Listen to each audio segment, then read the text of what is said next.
Yeah, when I first heard that you wanted to talk about this movie, Yes. I was not surprised at all, considering your work in music, which we will talk about. But I did also wonder if you saw parallels.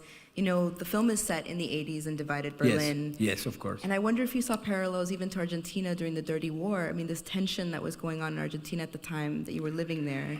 And then I also wondered about being Catholic, what angels represent to you. Because angels were, at least for me, growing up Colombian, Yes. always around you. The idea of, you know, your guardian angel was a very real Correct. thing. Well, it's a concept, an idea, and for me, a reality, the existence of, and once again, you know, we can call it whatever you want to call it, Yeah. but angel is a good name. Yeah.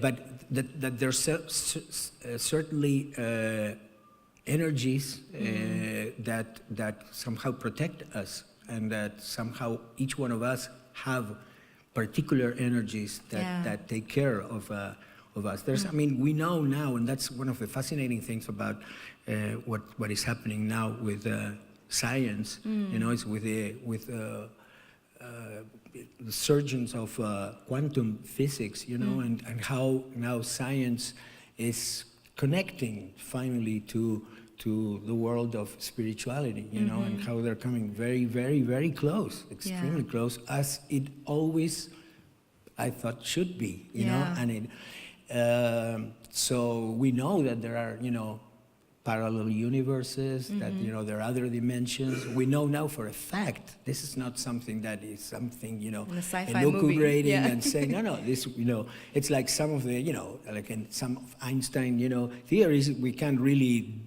you know, make them practice yet, but we know in paper that this is what happened, you know what I mean? If you know, if you achieve certain amount of speed, you know what I mean, you eventually see yourself, you know, the back of yourself going, you know. I mean, you can do it, but in paper you can prove it, right? It is so. So in, we have now some of those calculations that will prove us that, you know, that there are other universes, other, you know, so it's in that realm that I feel of course, the existence of angels. Yes, and obviously when you're in situations like the ones we lived in Argentina, or in lots of situations of danger, but one thing is when you are confronted at one particular dangerous situation, right? Or another is when you are living under that situation constantly, you know, that you're afraid to go on the street, or you know, or it was very tough living in Argentina, and that resulted in 30,000 people disappear at the hands of the government, and that's one of the main reasons why I had to leave Argentina in 1978.